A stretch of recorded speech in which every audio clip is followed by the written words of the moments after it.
Hi everybody, as you can tell it's a little dark in my room today. It is almost dinner time in my house.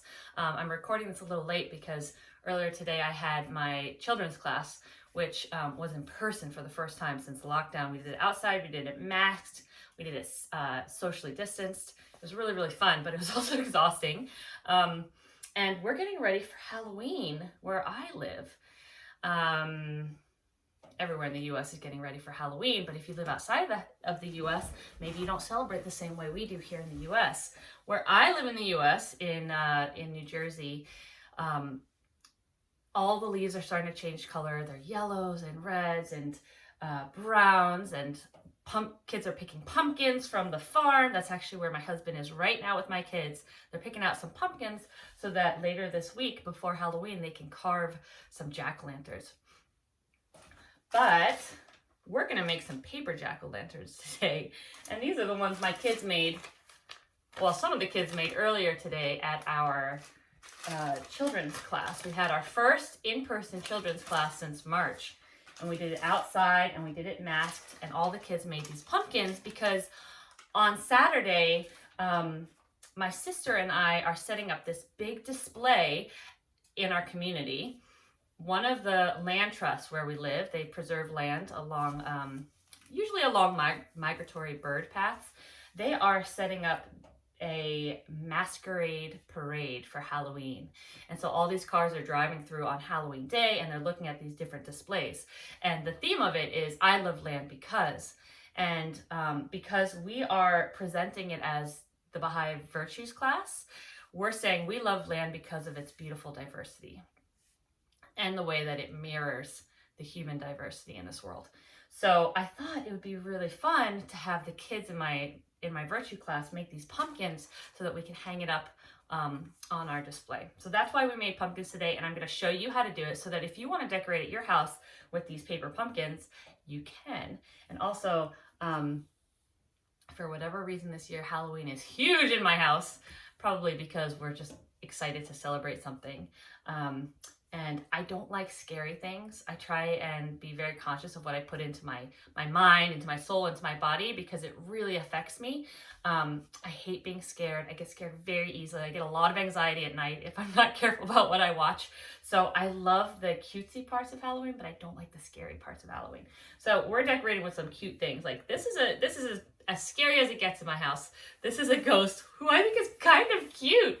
He's just literally a balloon with a little light inside, a dish towel on top. We drew a face using Sharpie on his face. And we're gonna hang these in the trees on Halloween night just for a little extra festivity. But he's not too scary. We might make one that's smiling. You know, we don't like the super scary stuff. But we are trying to decorate without using too much, without wasting too much, and being able to reuse things and not spend a whole lot of money. So that's that. So before we do that, we're going to talk about unity because that's what's on my brain today. We're going to sing We Are Drops of One Ocean, which is all about unifying humanity. We're going to sing Oh God Guide Me, So Powerful. And let's sing, I'm I don't know what the last one should be. I'm just gonna throw it in there. We'll see what it's gonna be, okay? And then I have a couple stories about unity, not necessarily racial unity, but more about unity in terms of how beautiful it is to have all these different aspects of people and their personalities and the way they learn and how they look and their cultures and their customs and their languages, and how important it is for us to marry those all together because it enriches all of our lives. So that's what we're going to be talking about. And then I'll show you how to make these pumpkins, okay? So for these pumpkins, if the grown-ups want to go get materials for you, you need Crayola pastels, not Crayola, oil pastels. Crayola makes some. They're kind of like a crayon, or you can use a crayon. If you only have crayons, that's okay. The point is you want something that will resist water. So oil pastels or crayons, and then all you need is watercolor, a paintbrush, and some water. And you can use a normal piece of paper. I'm using this slightly larger paper because I have it and I'm going to use it for our decorations. But you can also just use regular printer paper. If you have cardstock, even better. And that's all you'll need for this activity. Okay, so let's start with We Are Drops. Get our hands ready. Okay, we are drops of one ocean. We are waves of one sea.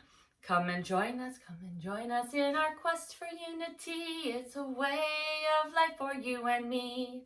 We are flowers of one garden. We are leaves of one tree. Come and join us in our quest for unity. It's a way of life for you and me. All the world is one country. Man is one. Can't you see? Come and join us in our quest for unity. It's a way of life for you and me. Okay, now we're gonna sing Oh God, Guide Me. So we get our fingers up in the air. We say, Oh God, guide me, protect me, make of me a shining lamp and a brilliant star.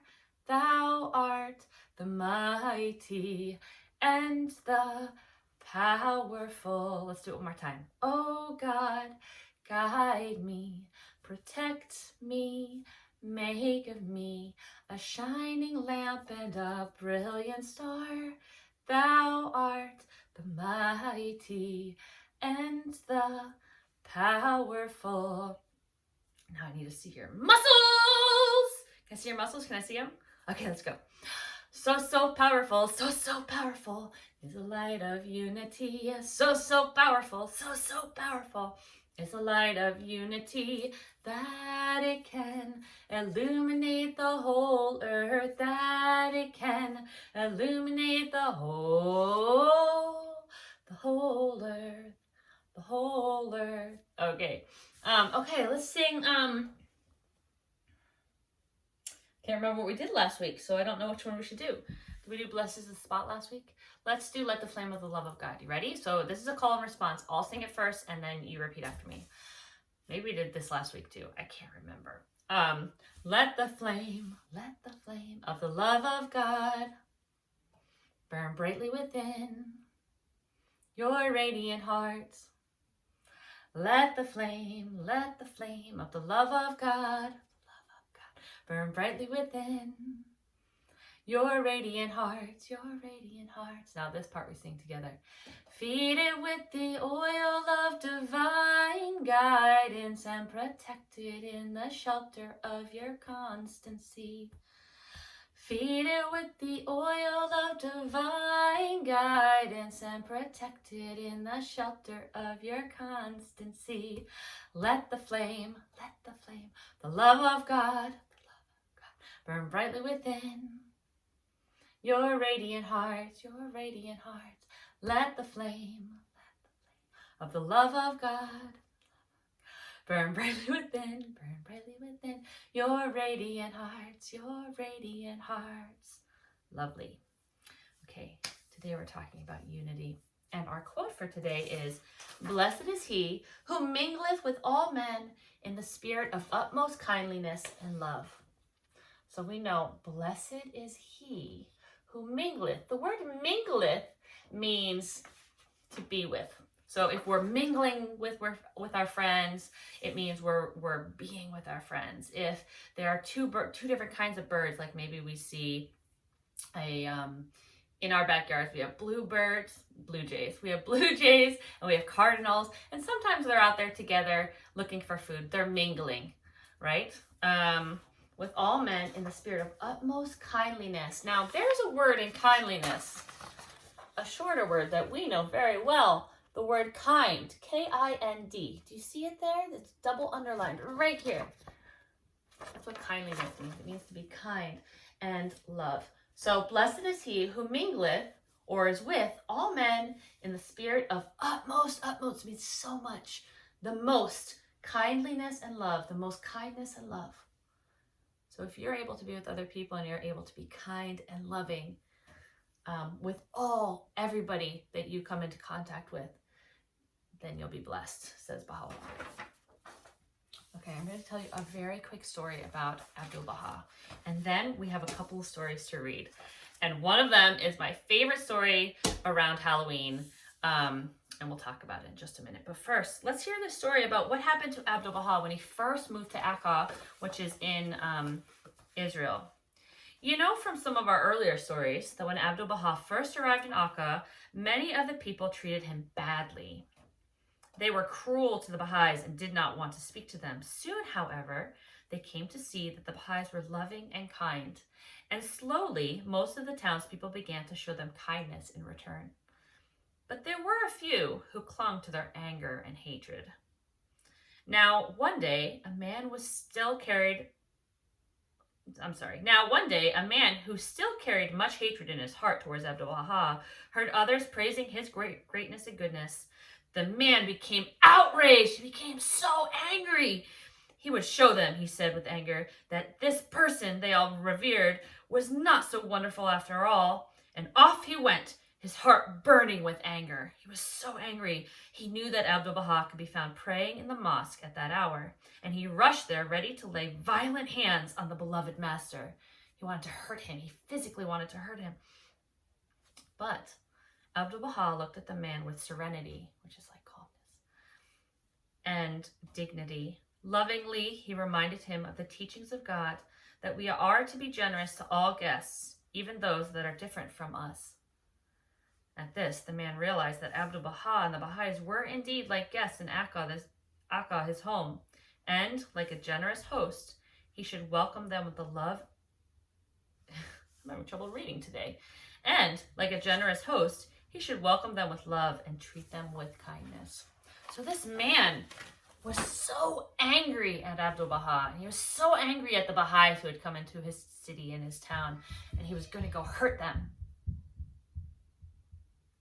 My kids are home and they're calling me. Just a second.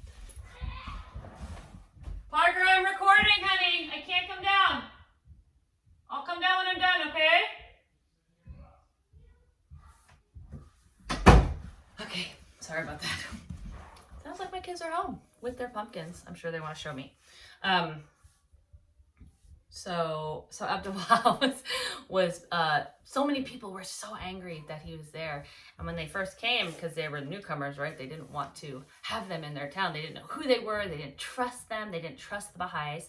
But over time, because the Baha'is and Abdu'l-Baha were so loving and so generous and treated everybody with dignity, eventually people started to trust them and realize that they were worth being friends with.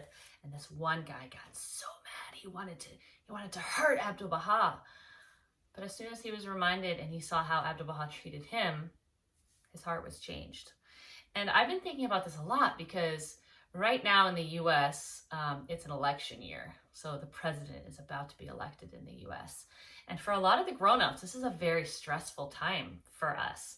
A lot of the grown-ups might argue about what is right and what is wrong and create dissension between different grown-ups. And so it's a very challenging time for a lot of grown-ups right now because in the next couple of weeks, the president's going to be elected. So one of the things I was thinking about is how, as Baha'is, we are not supposed to be political in any way. And also about all these really difficult topics that grown-ups especially, and also kids, have to deal with. And the only way that we can have these really difficult conversations with love is if we love the other person sincerely and honestly, even if they have different points of view, even if they come from different places, even if they have different senses of reality, even if they see the world in a completely different way we do. If we love them and have a relationship with them, then no matter what they say, whether we agree with it or not, even if it makes us so angry, we can come back to that baseline of loving them. It's kind of like siblings, right? Like you get in a fight with your brother or sister and you're so angry. You're never more angry than when your brother or your sister does something, or maybe your mom, or maybe your cousin. But because you love them, you're willing to forgive them so much quicker. And you're willing to have these really hard conversations because you're not judging who they are as people, because you know who they are and you love them for who they are. But it's okay to have different emotions. It's okay to have different ideas. It's okay to have different traditions. It's okay to have different passions. but we really need to love people first and foremost. And we have to celebrate these differences, because through the clashing of opinions comes a spark of truth. That's paraphrasing, but Baha'u'llah did say that. All right, we're going to read these 3 books. The first one's called I Love You, Almost Always. This book is really fun because it's a pop-up. Let's see if I can get close enough for you to see. I'm sorry if it's so dark today. I Love You Almost Always. This is by Anna Lennes. All right, so here are our characters. Ralph and Rita are very different. Ralph is roly-poly. Bloop. And Rita is a firefly. Do you see her tail there? See how it's... And oh, it's lit up. It says, super cool. You keep going. Oh, it's turning orange. Be careful. Oh, you can tell how she's feeling through the color of her tail. Not cool. Oh, she's calm again. Okay.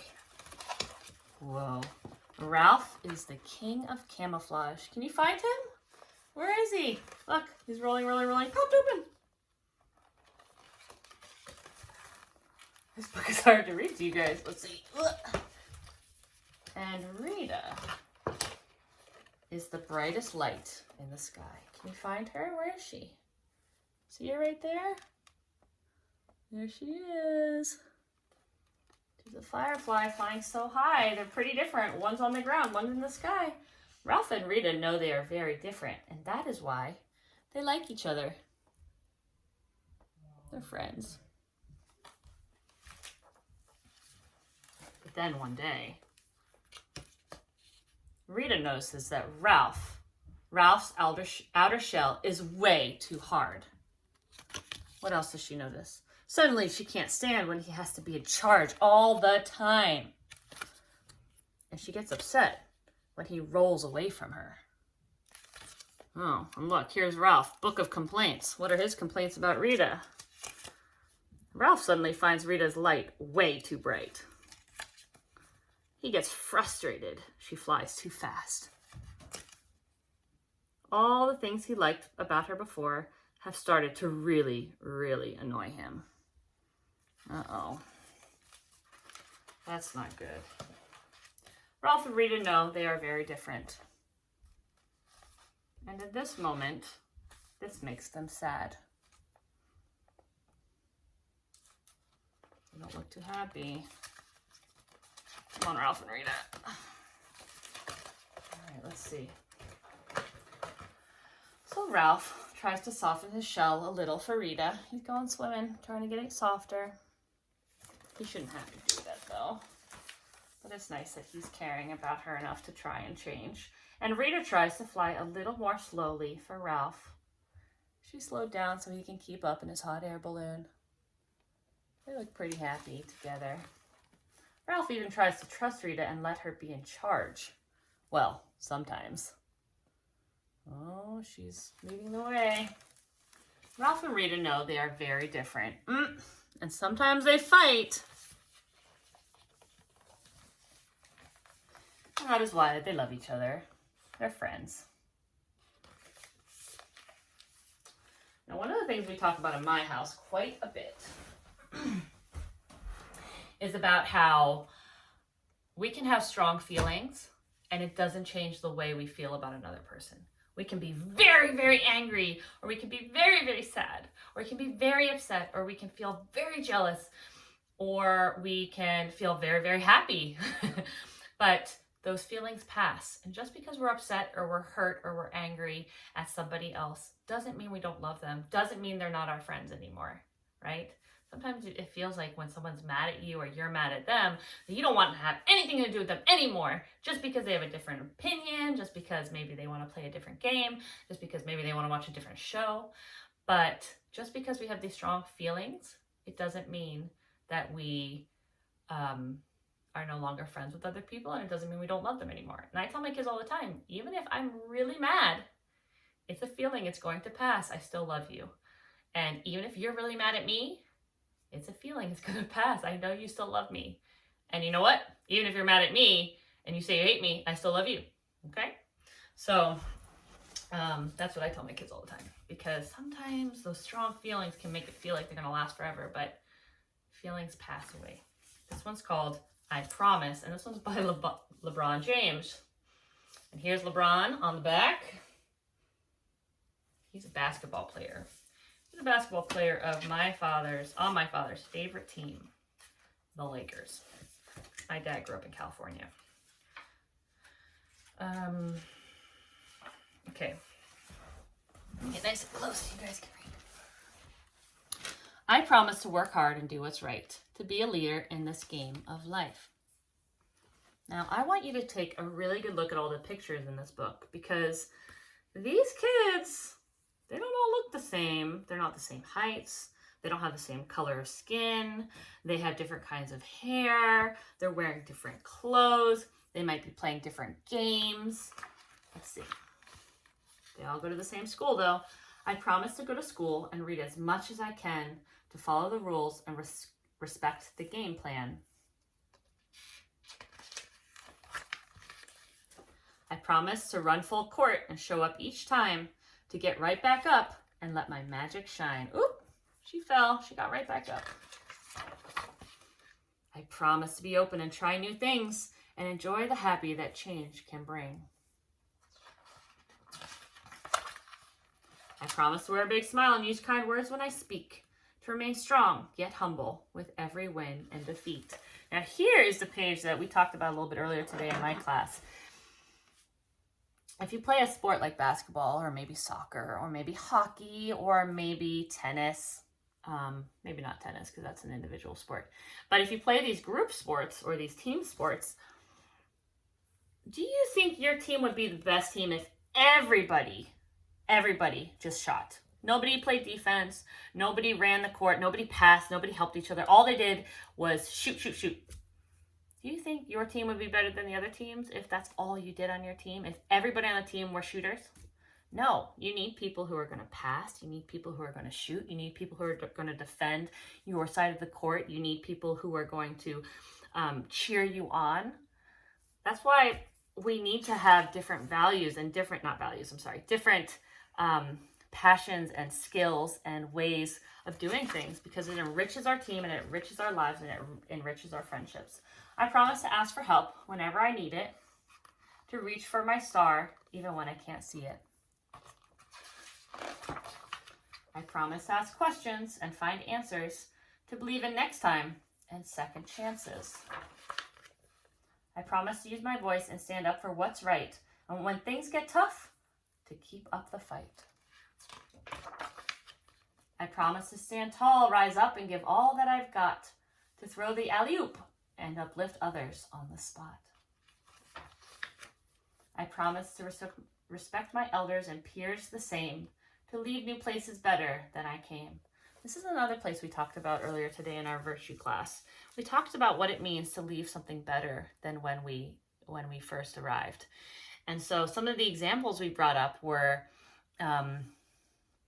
when we're at someone's house, do we track mud through the house? Do we knock things over? Do we make a big mess and then leave it all on the floor when we leave? No, we clean up after ourselves. We are respectful. We make sure that things are tidy and better than when we first arrived. And then another example we used was, well, what if we go out hiking and we have a snack? Do we throw our garbage on the ground? No. What about if we see garbage on the ground? Do we just leave it? No, we pick it up and we throw it away. And the very last thing we talked about was how we can leave things better than they were when we came into a space. Not in a physical way, but in an emotional or spiritual or a friendship way. Do we come into a room and we change it for the worse and make everybody mad and be negative and make people feel bad about themselves? No. We want to leave the spaces that we're in uplifted and in a positive light, right? So it's physical, like he's throwing away a bottle, but it's also the way that we treat other people.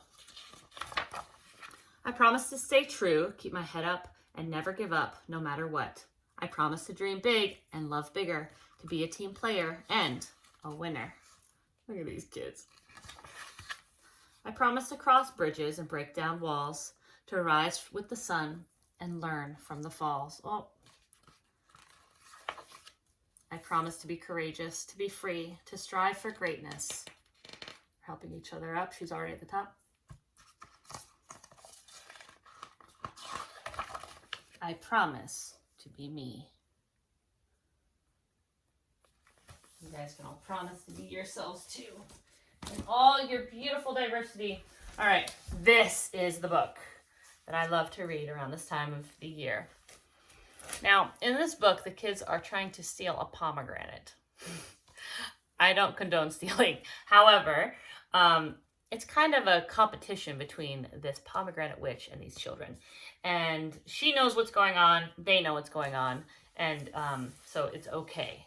But don't try and steal stuff just because you want somebody else's fruit. We should always ask. But this has a cute little twist at the end. All right, here we go. Beyond the edge of town, where streetlights stopped and sidewalks ended, a small boy spied a farmhouse in a field long unattended.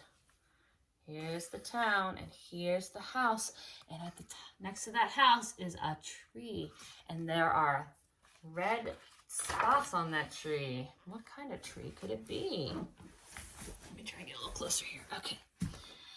And before its sagging porch, amid a weedy foxtail sea, found the scary, legendary, haunted pomegranate tree. The gnarled tree loomed high and wide, its branches scraped the ground. Beneath there was a fort of sorts, with leafed walls all around. Its unpruned limbs were jungle-like, dirt ripple-snaked with roots. But glorious were the big, red, round, ripe pomegranate fruits. Have you ever had a pomegranate? They're so delicious. The children whispered secret plans and spoke of desperate measures, delicious dreams of snatching, eating pomegranate treasures. But rarely did they dare because there was a nasty hitch. The tree was owned and guarded by the pomegranate witch. The pomegranate witch. No one could see her clearly, mid the dark and shadowy nooks. Still Laura and Pinky swore the dreadful rumors of her looks. Gossip painted her hands green, with twiggy fingers made to scratch. And hearsay said her blood-red eyes stared through the thicker thatch. When new kids, disbelievers, crept up close to listen, look, they'd hear witch cackle, hee-hee-hee, as branches shiver shook. And when her raven screamed, hee-haw, those kids would run in fear. But not before the witch's broom had Bristle spanked a rear. Oh. Spanking them out of the tree. And yet, the brave kept wandering back. The tree was like a thirst. Forbidden fruit is tempting. Pomegranates are the worst. First 1, then 3, then 5 courageous souls rose to the test. And thus each autumn's pomegranate gang began their quests. Some clever gangster pranksters dug a foxhole in the field. When they peered below the leaves, witchy work boots were revealed. Next, they scavenged broken rackets, rusty rakes, a dead tree limb. What better tools to yank a pomegranate from its stem? You see, they all look different. They all are different sizes. They probably have different abilities too. She's even able to carry a cat in that thing. She's so strong. Let's see. The witch watched on, a veteran of siege and kinder battle. She'd seen such cardboard lean-tos, and she'd heard their rackets rattle. She knew that soon the gung-ho gang could simply wait no more. So switcheroo, the witch declared the pomegranate war. The pomegranate war. Now hear this, pomegranate gang. I see you in your ditch. High noon, tomorrow, double dared the pomegranate witch. Shocked and scared, caught by surprise, the gang froze, firmly rooted. Then 1, then 3, then 5 stood tall, and all of them saluted. Saluted is going like this. They're saying, okay, it's on. The pomegranate war was on. The troops made preparations. They plotted how to storm a tree and fruit assault formations. They're all working together to try and figure out how to steal one of the pomegranates. At noon, the watchbird cawed. Yeah! The players took their places. The witch, she hunkered down. The gang spread out at 20 paces. They're all spread out, ready to go. Let's see. Charge! The gang dashed forward in a speedy, greedy race. The fastest within reach got blasted, splash, right in the face. Water cannons, rushing, gushing from a dozen hoses, wound throughout the sprouts, swashed into eyes and shot up noses. They couldn't see, they couldn't breathe. Retreat was wet and muddy. Still coughing, someone spluttered, grab your bike, your rake, your buddy. They got sprayed in the face, you see? She put hoses all throughout the tree and sprayed them. Take care of each other, though. Grab your buddy.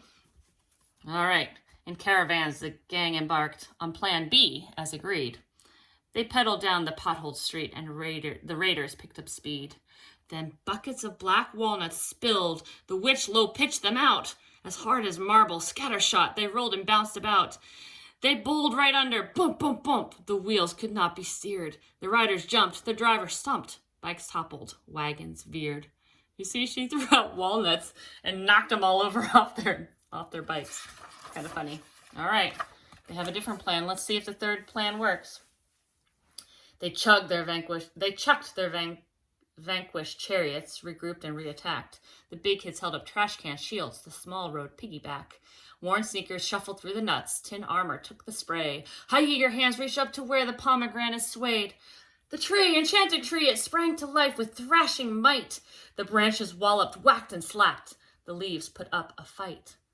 Why do you think the tree is moving? Can you see that witch in there? You see her hand? She put strings on the tree so that she could pull it around and make it come to life. It didn't really come to life. She's just pulling the leaves. But look who's back here. So they're distracting the witch.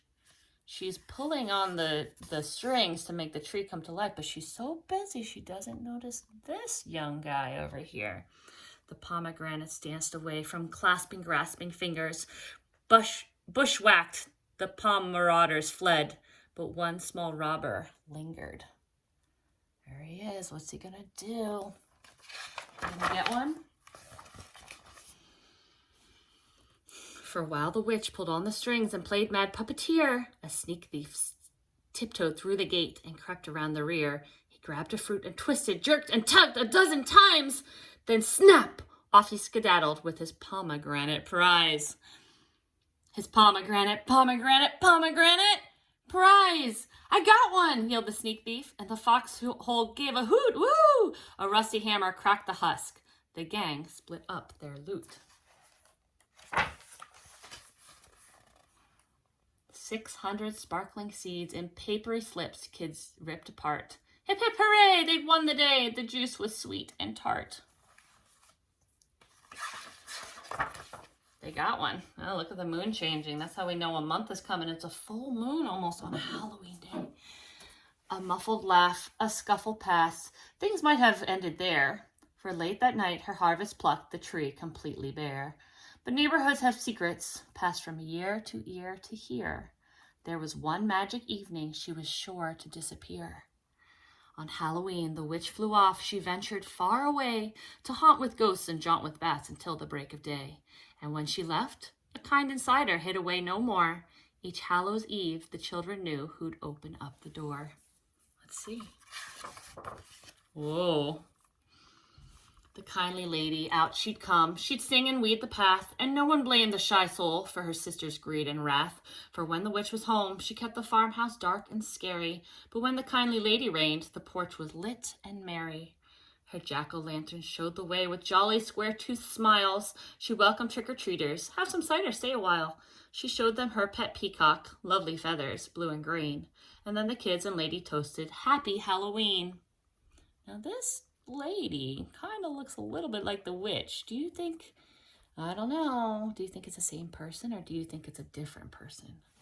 Here's her peacock. Here are all the kids, serving them all cider.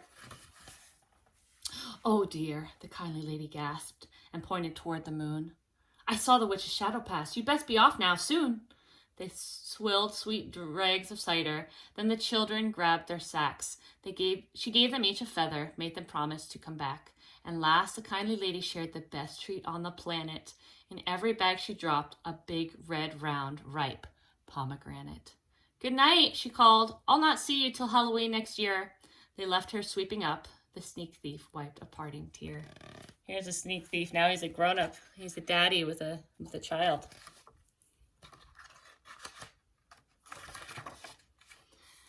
They skipped out past the haunted tree, its branches still and spent. It slept the night the sisters switched. That's how the story went. And not one child wondered who was who or which was which, the shy old kindly lady or the pomegranate witch. the pomegranate witch. Oh, look at that pomegranate there. It looks so yummy. They all worked together, didn't they? To get that pomegranate. I love that book.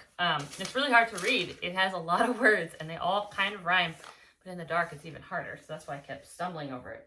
Okay, now I'm gonna teach you how to make our own paper jack-o'-lanterns, and here's what we're gonna do.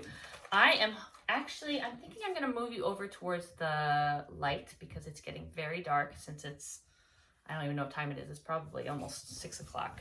Because otherwise you might not be able to see it. So let me just switcheroo like the kindly old lady did with her evil sister, right? Can you see this, or is it too dark? Maybe we'll actually go this way. Okay, thank you for being so patient with me, you guys. I know every week is a different issue that I'm having. It's not very professional, but that's what you get. Okay, let's see. So I'm gonna teach you guys how to make our awesome jack-o'-lanterns. And I'm hoping that you can see most of it here. Okay. You know what I'm gonna do instead? Instead, I'm going to actually have you over here like this, and I'm just gonna draw it and I'll show you, okay? I know, welcome to the mess that's behind the camera. I'm gonna draw it on here. I'm gonna hold it up because I feel like it's too dark otherwise. Or maybe we'll go even closer to the, all right. You guys are being so awesome. You do it right here. How's that? We're improvising. As is the way with my class every week. Okay, here we go. Someday maybe I will be a little more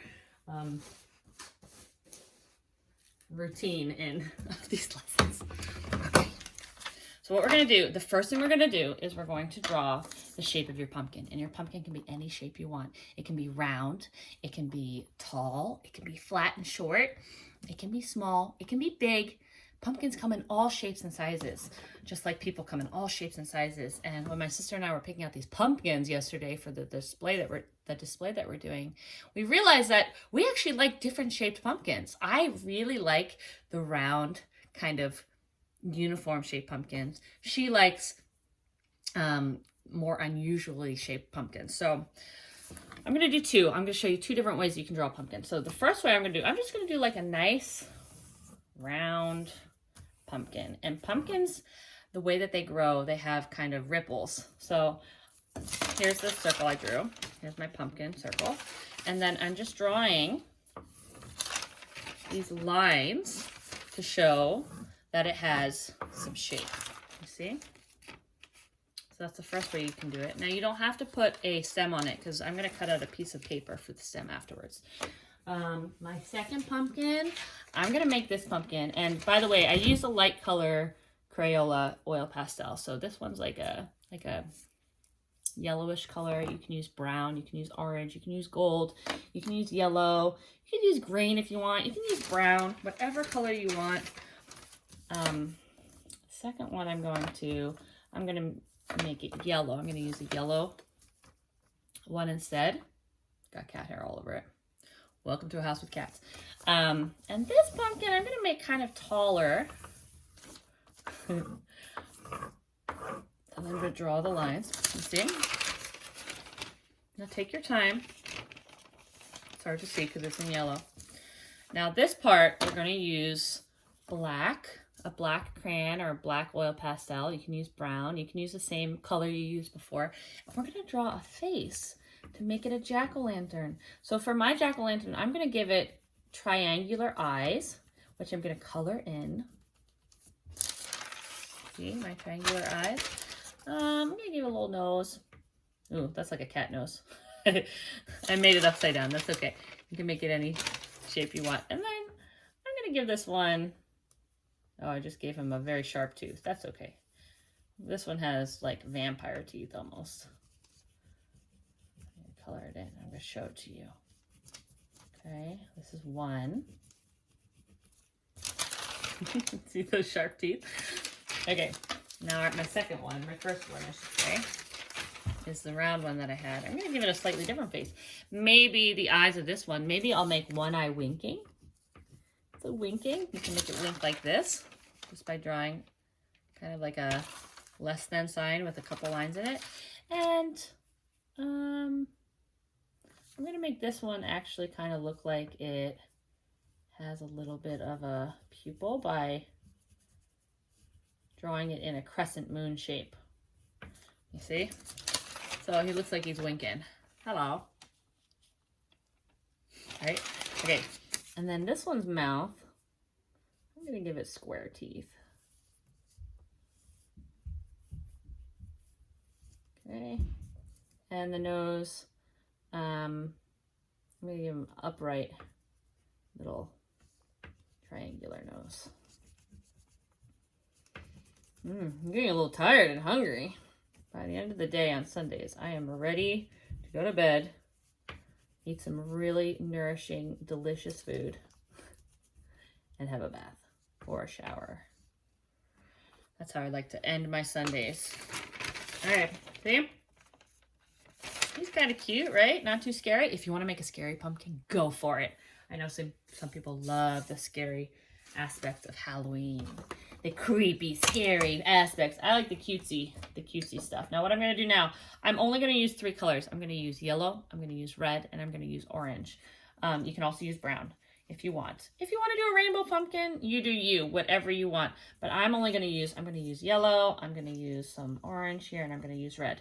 Now, because the oil pastels or the crayons are made with wax, it will resist any watercolor you use. So for instance, because this is water-based, this paint is water-based, wherever you have drawn your face or the lines of your pumpkin, it will resist it, so it won't all bleed together. So I'm just going to paint my whole pumpkin. You can paint the different parts of the pumpkin different colors. You can paint it all one color. It's okay if you go outside of the lines a little bit, because for me, I'm going to cut out this pumpkin after it dries. So you can make different parts of the pumpkin, different colors. Here's my one pumpkin here. And all those colors will kind of bleed together, which I actually want it to do, because I think that'll be pretty. Okay, here we go. So this pumpkin's done. When he's dried, he'll look a little bit different. He's a little drippy right now. But when he's dried, you'll be able to see he or she, her line work. Let me do the other one, and then I'm gonna say goodbye because I gotta go make dinner for my kids. Unless maybe my husband's done it, but I doubt it today. Let me do this other guy. Ooh, I like the shape of this guy. Kind of like his cat nose now that I'm seeing it again. Okay, so let it dry, then cut it out, and then you can cut a little stem on the top to glue onto the top, and you can hang it in your windows, you can hang it on your walls, you could hang them up on string if you wanted, if they're not too heavy and big. But here's this guy, and you know what? I'm gonna give this pumpkin some ears, because it kind of looks like a cat. Or maybe, actually, how about what if I do this? Give it ears, and then I'm gonna give it some wings. What do you think about that? This is a pumpkin bat. No two pumpkins are exactly the same, including these two. Okay. So have fun with that. If you are so inclined, I'd love to see what you make. I always love to see what you make. I'm always so impressed with the creativity that you guys have. Here's my pumpkin bat. My daughter's gonna like that. She loves cats. So have a great week. If you want to tell me what you're going to be for Halloween, your parents are welcome to send me a message. I'd love to see you or hear about what you're going to be. Send me a picture of what you've made and how you decide to decorate, if you want to decorate, or if you just want to make a pumpkin. The other thing you can do, if you'd like, is use this technique, but make it on a smaller piece of paper. Fold a piece of paper in half, draw the pumpkins. You can maybe make a couple pumpkins in a row, give them faces, paint them, let them dry, and then send that to a friend or a loved one and let them know that you're thinking about them. That's another thing that you can do. Okay, so I love you all. I will see you next week.